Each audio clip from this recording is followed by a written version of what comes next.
Hello everyone, welcome to my channel. আজ আলোচনার বিষয় আমেরিকান লিটারেচার ডিএসসি 4 এর কোয়েশ্চেন সাজেশন এবং এই সাজেশনের পিডিএফ আনসার এই নিয়ে আজ আমার আলোচনার বিষয় এই ভিডিওতে।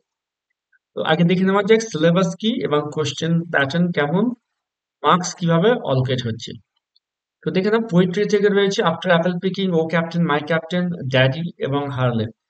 চারটি পোয়েম রয়েছে কিন্তু তোমাদের অ্যাটেন্ড করতে হবে 15 মার্কসের একটি কোয়েশ্চেন।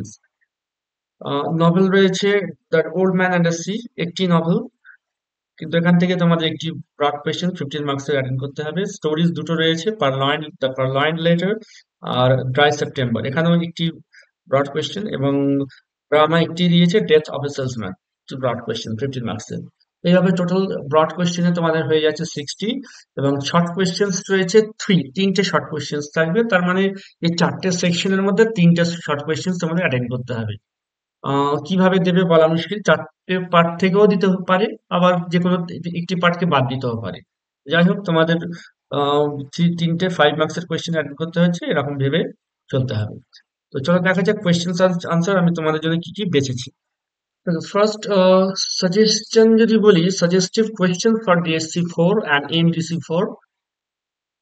এমডিসি তে যারা রয়েছে তাদের জন্য যে সুবিধা হবে, ডিএসসির এক্সাম হওয়ার পর তোমাদের পেপার রয়েছে, অতএব তোমরা ডিএসসি তে যেগুলো ব্রড কোয়েশ্চেন এসে যাচ্ছে সেগুলো শর্টের উপর বেশি জোর দেবে, এবং ডিএসসি তে যেগুলো শর্ট এসছে ব্রড আসেনি সেগুলো ব্রডের উপর বেশি জোর দেবে। পোয়েট্রি সেকশন থেকে ও ক্যাপ্টেন মাই ক্যাপ্টেনের 15 মার্কস রয়েছে। এখানে দেখে নাও মোট চারটি কোয়েশ্চেন আমি বেছে দিয়েছি। যেমন ফার্স্ট রয়েছে consider Whitman's O captain my Captain as an elegy, justify the title of the poem O captain my Captain, critical appreciation. এই ক্রিটিক্যাল অ্যাপ্রিসিয়েশনটা করলে প্রায় অনেকগুলো কোয়েশ্চেনের আনসার করা যায়। ক্রিটিক্যাল অ্যাপ্রিসিয়েশন এমনই একটা আনসার, এর মধ্যে সমস্ত রকমের আনসার লুকিয়ে থাকে। আর number 4, discuss the use of symbol in Captain O captain my Captain, comment on the metaphor in Whitman's O captain my Captain, বা ইমেজারি। সিম্বল, ইমেজারি, অ্যালিগরি এগুলো একে অপরের সঙ্গে রিলেটেড, ফলে একটি বড় কোয়েশ্চেন করলে এটা হয়ে যায়।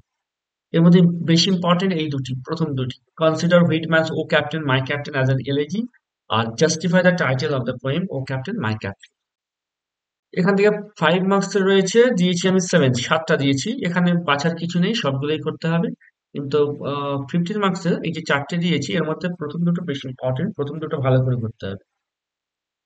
চলে যাও ড্যাডি থেকে কি কি দিয়েছি। তিনটে কোয়েশ্চেন্স আমি বেছে দিয়েছি। Show how Sylvia Plath's Daddy belongs to the confessional mode of poetry, বা consider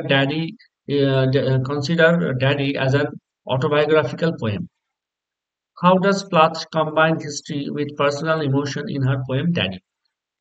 Second question, examine Sylvia Plath's Daddy as a feminist poem, বা patriarchal domination over women of the contemporary society. Write a critical appreciation of the poem Daddy. Question number 1 to most important. Daddy থেকে 5 marks মাত্র চারটে দিয়েছি। After apple Peking 15 marks রয়েছে। মোট 5টি questions, 1 to 4 important. সবগুলো আমি আর পড়ছি না, তোমরা স্ক্রিনশট নিয়ে নিতে পারো। আফটার অ্যাপেল পিকিং থেকে 5 মার্কস দিয়েছি, টোটাল 6টা দিয়েছি। এরপর চলে আসছি novel, the old man and the C, 15 marks এর জন্য যেগুলো আমি বেছে দিয়েছি। Number 1, comment on Hemingway's handling of symbols in The Old Man and the Sea. How does Hemingway imply that Santiago is a Christ-like figure? Discuss the use of Christian religious symbolism in The Old Man and the Sea. Consider Santiago is a symbol of Christian allegory. কোশ্চেনটা নানানভাবে ঘুরিয়ে ফিরিয়ে থাকতে পারে। Number 3, a man can be destroyed but not defeated, একটা important line এখান থেকে questions থাকে, তবে কোয়েশ্চেন্সটা এবারে লেস ইম্পর্টেন্ট আমার মনে হয়েছে, দেখে যেতে হবে, but number 1 to 4 most important. The old man and the C, 5 marks, মোট 5টা কোয়েশ্চেন্স বেছে দিয়েছি। স্টোরিজ অ্যান্ড এসেস, এখানে রয়েছে the purloined letter, 15 marks. পারলয়েন letter থেকে আমি দুটো কোয়েশ্চেন্স বেছে দিয়েছি, দুটোই খুবই ইম্পর্টেন্ট, যদিও এটা খুবই রিস্কি এত কম কোয়েশ্চেন্স বাছা, তবে আমি দুটোই দিলাম। Examine the Farline letter as a successful detective short story, or comment on the narrative style of Edgar Allan Poe as revealed in his story, The Farline Letter. এই যে সাকসেসফুল ডিটেকটিভ স্টোরি, এই detective শব্দটাকে বাদ দিয়ে শুধু থাকতে পারে successful short story.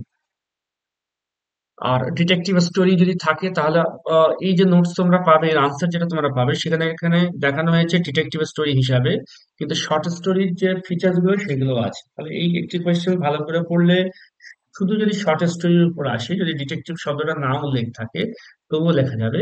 তবে যদি ডিটেকটিভ স্টোরি দেওয়া থাকে তাহলে আনসারটা একেবারে পারফেক্ট হবে।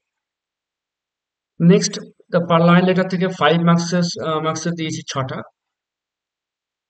ড্রাই সেপ্টেম্বর, এখান থেকে 15 মার্কস দিয়েছি 3টে। নাম্বার 2, 3 বেশি ইম্পর্টেন্ট। ড্রাই সেপ্টেম্বর থেকে 5 মার্কসের দিয়েছি 7টা।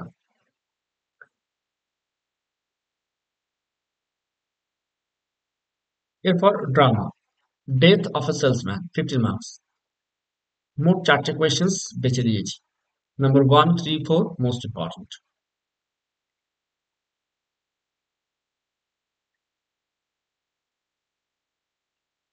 ডেথ অফ এ সেলসম্যান থেকে 5 মার্কস দিয়েছি 7টা। তো এইভাবে তোমরা টোটাল পেয়ে যাচ্ছ সাজেশন, এবং এই কোশ্চেনের আনসার গুলো তোমরা পেয়ে যাবে পিডিএফ ফর্মে। হোয়াটসঅ্যাপ নাম্বার দেওয়া রয়েছে, এখানে কন্ট্যাক্ট করে তোমরা পিডিএফ ফর্মে আনসার গুলো পেয়ে যাবে, প্রিন্ট আউট করে পড়বে।